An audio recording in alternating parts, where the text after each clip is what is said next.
Hello, y'all know what time it is. I'm your boy, Coach KATT, and I'm here with my guy. Y'all already know this deep from the seal.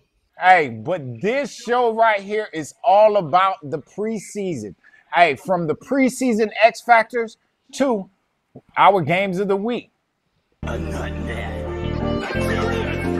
Take off, I gotta catch a play off. Them looking at missing A-Wall. My team, we in the playoff. We never take a playoff. This shit like every day, dog. I put in work, see the results, cause hard work it pay off. Say they didn't believe me. I sat back and was scheming. I know I'm underrated, but I'm overachieving. That shit just motivate me. I know this is my season. My blow on in and giving Sunday.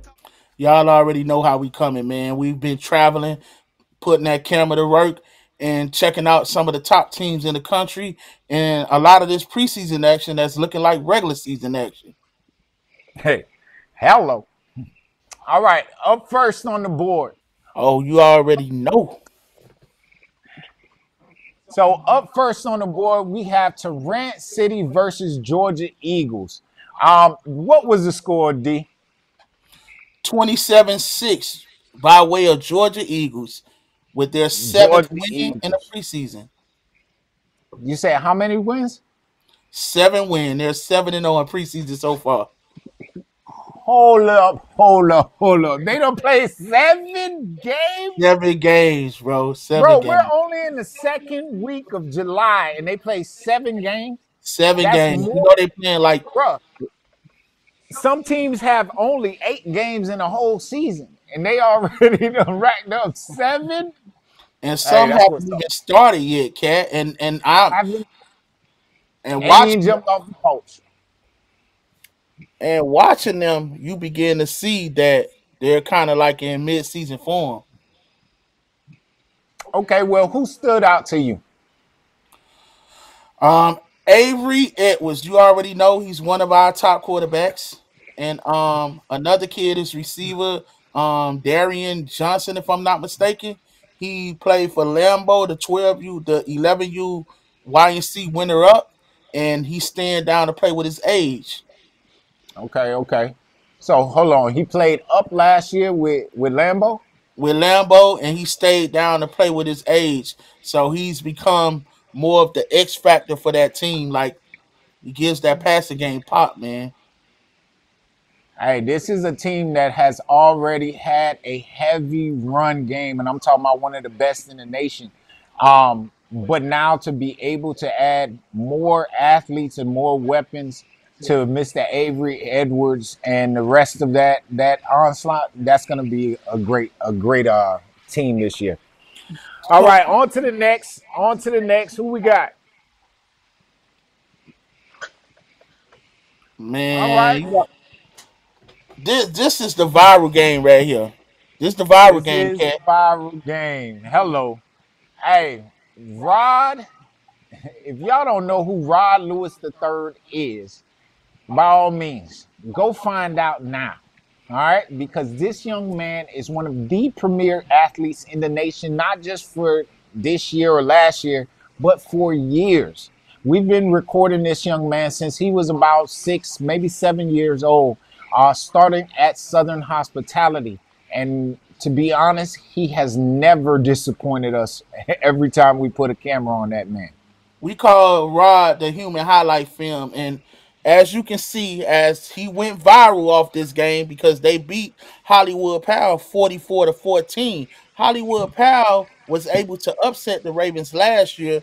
Hollywood Powell is an AYFL team, and they were going by a 5-1 cutoff, while the Ravens are a 731 team from AYF, so they were playing a slightly older team. They beat the Ravens 28-0 because Rod Lewis was hurt last year. So this game was personal. And from what I heard from all the people, they said that Rod called he was going to score 6 times. And folks, it ain't that he scored 6 times. It's the point that he only touched the ball 7 times. And he put on the show. He's viral right now, and he ended up receiving an offer and the sweetest revenge.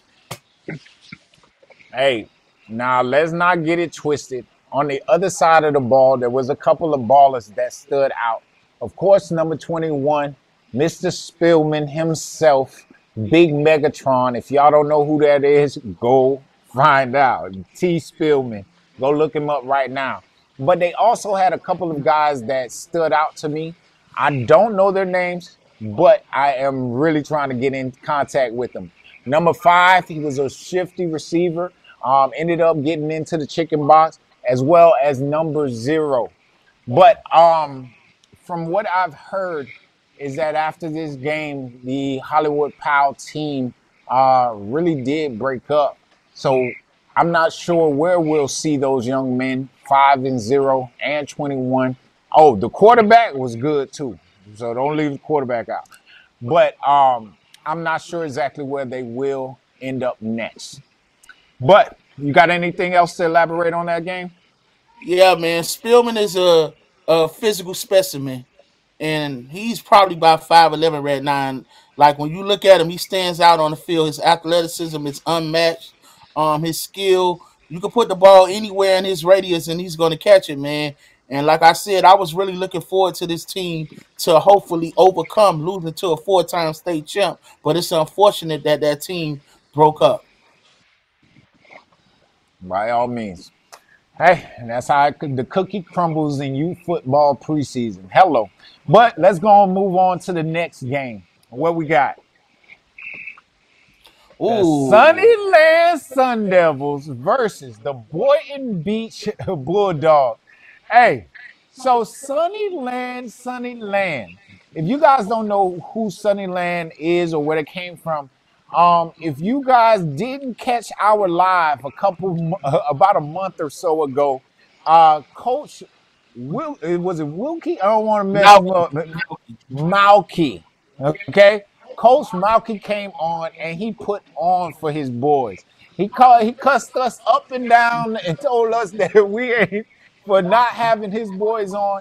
And by all means, they are on right now. They have been doing their thing this preseason. They've had one bout with TMJ, that's Trey Man Jags.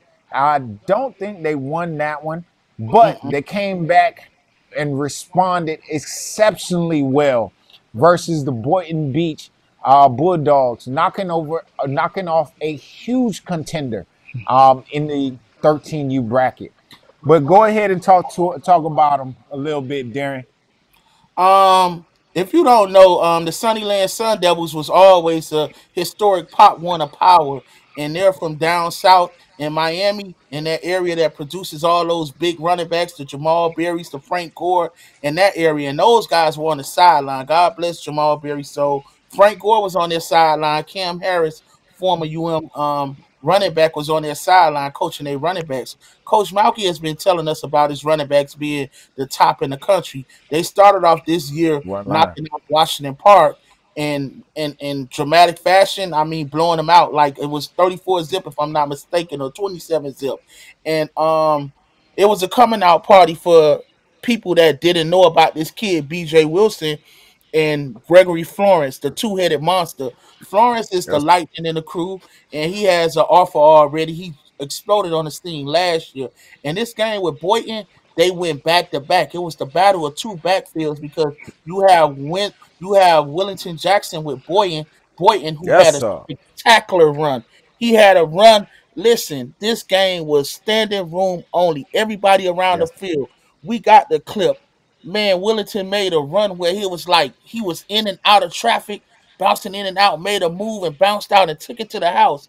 And folks, right after that, everybody was quiet once Wellington did that because Wellington them was the number 2 ranked team in the country because there's YNC winner up. So they had the momentum. And here comes this kid, BJ Wilson. He exploded up the middle for a touchdown, leaving everybody in their dust.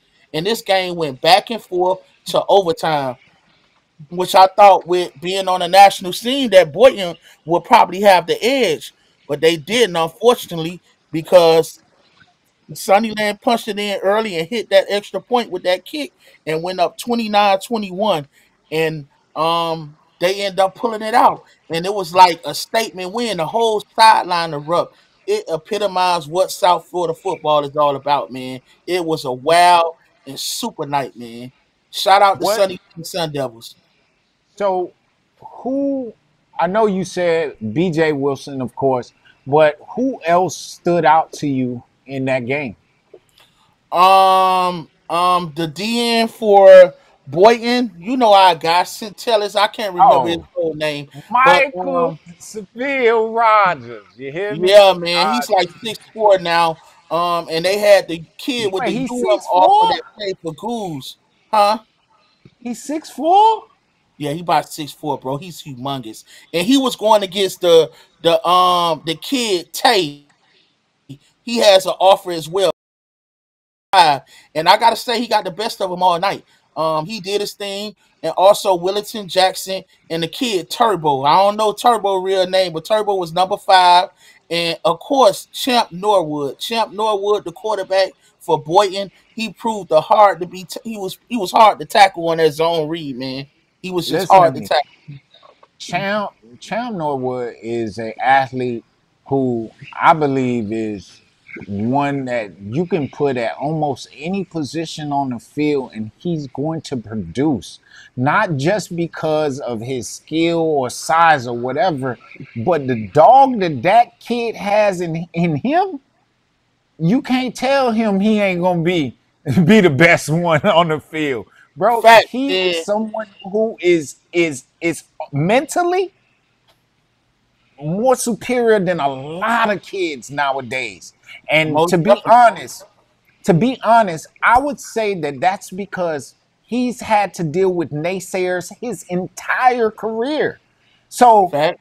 he's had to prove them wrong all his career. So this young man is always ready to prove somebody wrong. And even if you say something, all right, you got to show me. You hear me? Facts. And So that boy in backfield, I almost forgot to mention Byron Anderson.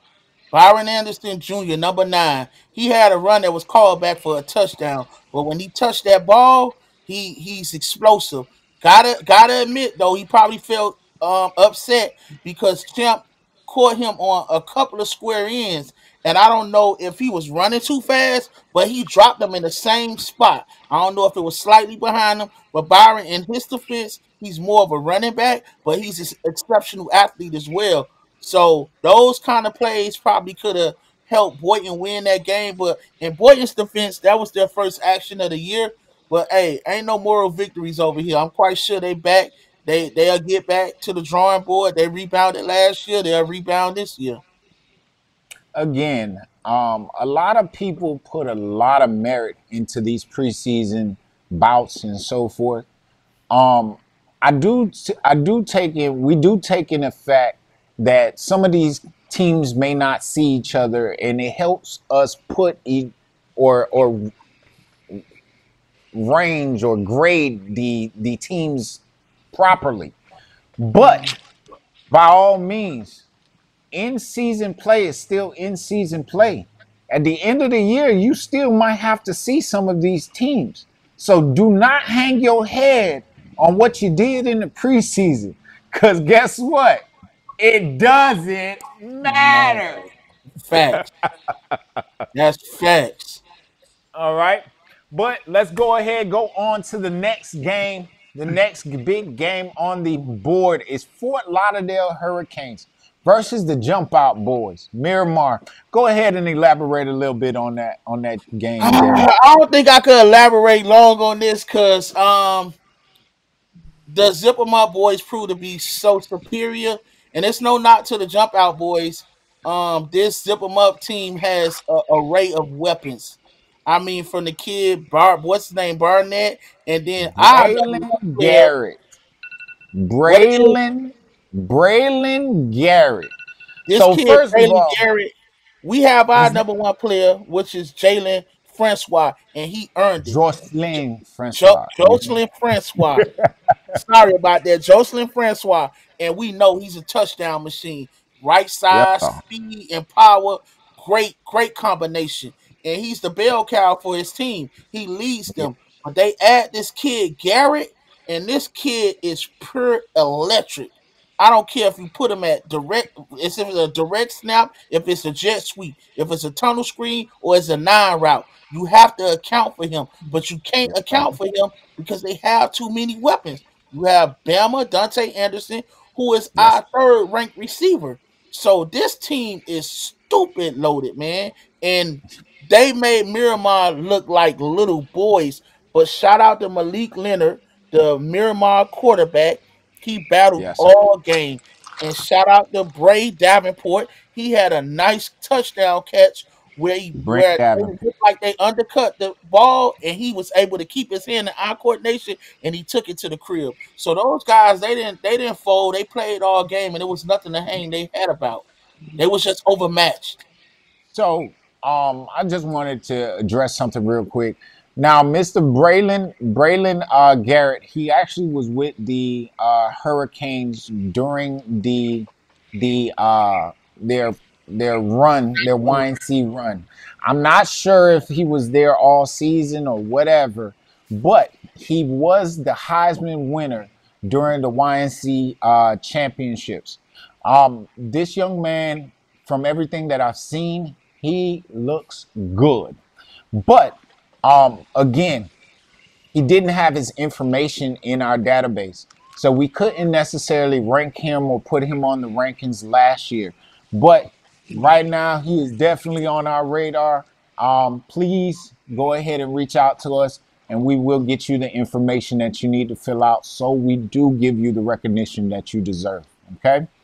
But on to the next game. On to the next game. All right, who we got? Twin City Outlaws versus Ali Mob Elite. Bro, go ahead and talk to him. This is a game we was really looking forward to. We were actually watching this on live yesterday, wasn't Yeah, we? we was watching it on live, and I was, we was, it was a great game, man. Like I say, these are two top five teams, 11U. Twin City being YNC's defending national champions, and Twin City. If I want to give you an idea of what they are, they're like the 2001 Ravens with that defense. Their defense is phenomenal. So if you don't have a lot of things to slow down their aggression, if you're predictable and don't have too many wrinkles in your offense, it's not going to vote well for you. And what I like about Twin City is they're patient because Ali Elite started off like they were going to pull the upset out. And I remember Twin City had a great first drive. Shout out to Bryce Horton. He caught a big pass and he's like a tackle D end. And this kid's already 6'1". Eli Long dropped back and Eli Long was dropping dimes all day because that Twin City offense again is led by a power run game and they do a lot of things based off play action. So they were able to score quick and put up 6 points. Ali Ali came back with like a hook a lateral play and they took it to the crib and they was up 8-6 for a while and they were hitting Twin City in the mouth. But like champions do, Twin City went in, halftime made the adjustments. They were able to claw back and make the score 12-14. And late, they mounted a great drive and they end up pulling this win out because honestly, Ali Elite, no knock to them, but again, not enough wrinkles on offense. You can't line up in the wishbone with the crossbucks and the leads and expect to beat Twin City. You just can't. And Twin City showed the heart of champions, and they came back and got them a huge win to start the season. Shout out to Twin City. They are definitely champions, and they proved that against Ali Elite. Ali Elite, you got a little more work to do. Okay, so we already know Big Bryce is one of the top linemen in the nation. Our offensive tackle, our number one offensive tackle at 2031. But we did get to see some light of him at tight end. He was throwing the ball a couple of times and made some big plays for his team. So I don't know, Big Bryce. We need to figure out whether you're going to be a tackle or offensive tackle, or are you going to play tight end, baby? Which one you think? On the next Man, level, which one does he play? honestly, I'm hoping he don't grow out of football height. He's 6'1" at 11, and he might be 6'2" now. Like honestly, and then it's like he's not really thick though. He's like long, so he got like power forward Marcus Camby body, if I could say to his I face. could say power forward. He ain't no small forward at all though. The boy Yeah, is yeah, big. You yeah, hear yeah. me? The And boy is big. you remember our boy that played for Tennessee Mob 22, can't remember his name. He ran really hard. But like I say, that Twin City, Wait, you wait, not gonna wait, trust wait, them. wait, wait, wait, wait. 22 is over is Remember, that's why they're Ali Mob. They merged with Tennessee Mob. with Tennessee Mob. Yeah, that's why they're all Ali Mob. They merged and still wasn't able to beat Twin City. It's early though. It's still preseason, folks. But like I say, from my personal standpoint, they need more wrinkles to that offense. They lined up in wishbone against a team that likes to hit. Their thing they hang they had on is physical defense. So do not go just punch them in the mouth. And Twin City stood up and they was pounding and they ran that ball. They running back. Twin City running back don't really have a lot of moves. He's just a downhill runner. And they just kept pounding it and mixing in the pass, man. It was a phenomenal game, man. It was a phenomenal game. Okay, man. Well, let's go on to the next game on the board. Delray Rocks versus the West Orlando Jags, aka the family. This game was a game that happened last week. What was the score to this game, Darrien?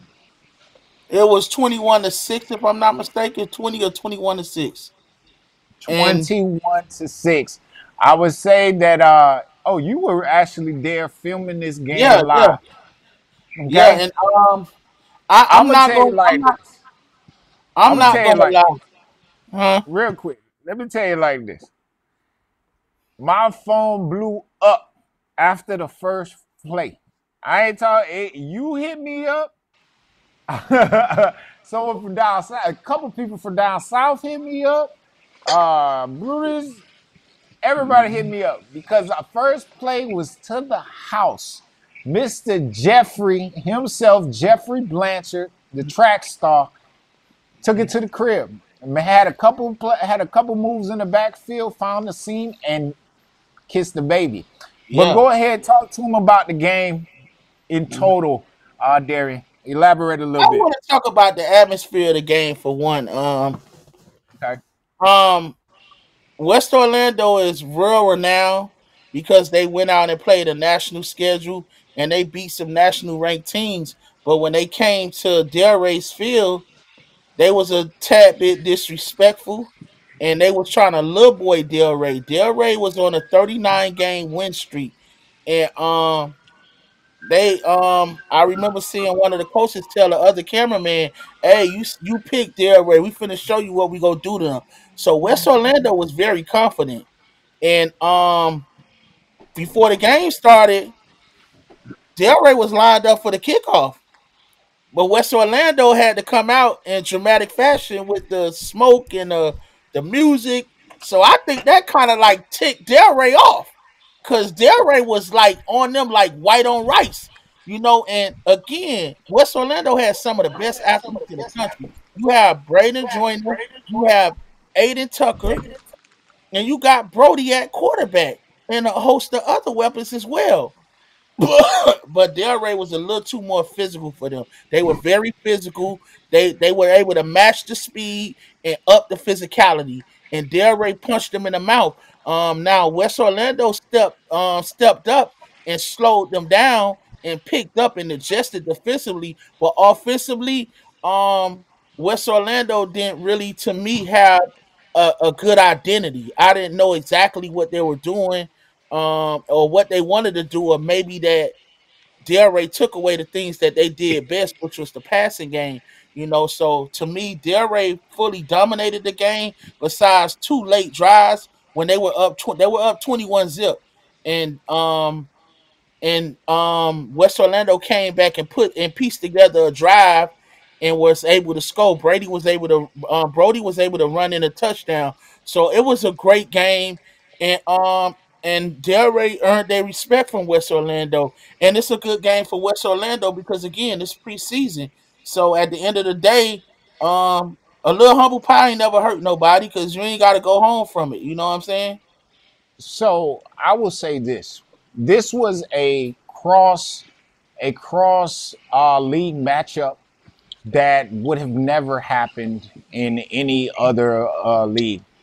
Yeah, In all honesty, we get to actually see which of these kids are in what grade and so forth. And a lot of those kids that were on that West Orlando's the family team are younger than the kids that were on the Del Rey squad. Um, a lot of those kids that were on that squad, especially um, Jordan Estime, Jeffrey Blanchard. Uh, what's my linebacker? Number 0. I was just telling you about him yesterday. And their number 4 on the Del Rey Rocks team. All of those guys came to our showcase game a couple years ago and they put on. You hear me? So by all means, they may actually be dealing with a more mature team than they thought they were dealing with. Okay, and and I don't want to give nobody hold on, Cat, because it no sounds like to me, excuses. it sounds like to me you trying to get up But a moral victory. But I'm gonna clear something up for you as well.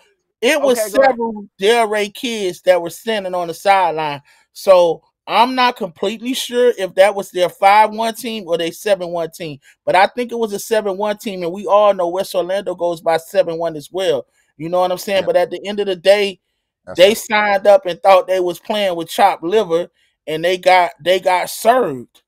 And that's no knock to them. It's just they're more of a finesse team, and you're dealing with a blunt instrument like Del Rey, and they go sledgehammer you. And that's what I'm they gonna be did. honest. Del Rey has always been a hard-nosed team. I mean, the entire organization, top to bottom, is always a very, very hard-nosed team. To be honest, I think that's just their culture. Um, I love Del Rey Rocks. I'm not even gonna lie to you. I do love Del Rey Rocks. But Yeah, and our boy I, Hot Rod. Don't forget about our boy Hot oh, Rod. big dog, hot rod in the Hot Rod, building. D Miller. Yeah, they good. But again, West Orlando, they go. It helps them to someday, unseat Voodoo if possible. I don't know if that would, but I'm quite sure that helps them to deal with Voodoo. And we all know Del Rey is going to be facing Voodoo in a couple of weeks or so, like that. I'm not sure about that as well. So we'll see that matchup, and Del Rey again. Del Rey also has Brick City in their division. So Del Rey, they were able to extend their win streak to 40 games, but it's gonna be a hard season for them as well because everybody gets better. And like I say, I think it'll help Yeah. West Orlando as well. But I'm So gonna be real honest quick. too. I'm gonna be honest too, Cat. You also Okay. saw the missing pieces as well from West Orlando. That's no knock against anybody, but again, it's glaring when you say, "Oh, dang, remember what you call it was there too." Yes, So sir. So West Orlando recently lost a big piece to their offense, which allowed them to have a changeup uh, in Mr. MJ McGee. He recently went back home to the Osceola Cowboys, where he originally was from, but wanted to go ahead and explore the national terrain and decided to join the West Orlando Jags. But again, they he was a player. Let me back that up. So MJ McGee was a player that actually was on an Osceola team that almost beat the not the family at the time. It was the Orlando Outlaws at the time. It was Orlando Outlaws versus the Osceola Cowboys. Mr. MJ McGee and Bubba was their man child, and 2 times in a row they lost that game. I want to say in less than a touchdown on both of those games. So by all means, my guy is just going back home, and he says he's putting in work. But let's go on to the next topic, the next game. What we got on the board? It's the last one. Oh, the very last one. Palmetto Raiders versus Miami Gardens Ravens. This game happened last night. It was a packed crowd, sold out crowd. We had our guys in attendance. R&R Brutus and R&R DP Media Factory. Um, Go ahead, talk about the game. What was the score, etc.? What did you see that you liked about the game, Coach? Um, First of all, we're in a culture right now where social media leads and drives a lot of these matchups, and sometimes some teams aren't ready for it. Palmetto is a historic powerhouse from Pop Warner, and they're stepping out into Florida Elite, so they're able to now get national play. And this matchup happened because of the Ravens looking for work and them being the Pop Warner national champs. That Palmetto thought they were ready to face the Ravens. But this Ravens 11U team is a experienced group, 4-time national champion, and they happen to have the best player in the country, the human highlight film, which is Rod Lewis III. Um, they came in the game. Palmetto came in the game very confident, but what they couldn't account for was not just Rod Lewis, but another kid that has been our X Factor gamer of the week, which is Dexter Morgan. Dexter Morgan, Dexter Morgan made Palmetto Center tap out. Dexter Morgan, all this preseason, he has been unblockable, and his football IQ is through the roof. I mean, this kid is like the Ndamukong Suh of the youth level. If you watch him play, he uses his hands well. He's very quick off the ball. He's super strong. You cannot block him one-on-one. And what I love about him at such a young age, he's able to dissect plays. He knows when you're trying to run a middle screen behind him or a slip screen behind him. He's chasing these plays down and tackling the guy that go catch the ball, or he's even intercepting or deflecting passes. He completely dominated Palmetto to the point where they had to rely on straight direct snaps because they had no time to pass the ball. And we already know Rod Lewis, his first carry of the game, he took it to the crib. Rod Lewis in 4 games and 3 games. In 3 games, he scored 12 touchdowns, 13 touchdowns in What? 3 games. Wait, In three what? games. And I can tell you that he probably don't even have What? he probably doesn't even have that amount of carries to that. Like he probably have 11 or 12 total carries or something like that. So he makes the least amount of carries he has, and they have a new OC, Thias Gullery, who is Lauderdale's 2013 U champion. Hey, well, I'm gonna check you on that. The kid played 2.5 games. He basically checked himself out after halftime Yeah, of the and he, last game. he did that against Boynton as well. So by all means, he did not get a full set of 3 games and still turned in a average of 4 touchdowns a game. And one of those games, he actually scored 6. And one That's was a the pick six. touchdown One was machine. a pick six. He scored 2 passing, 1 pick six, and the rest of was rushing. Like and it's plays that and shout out to the Miami Garden Ravens coaching staff and team, because at this day and age, in youth football, it's hard for these young coaches or these new coaches on the youth level to put their ego aside and do what's best for the team.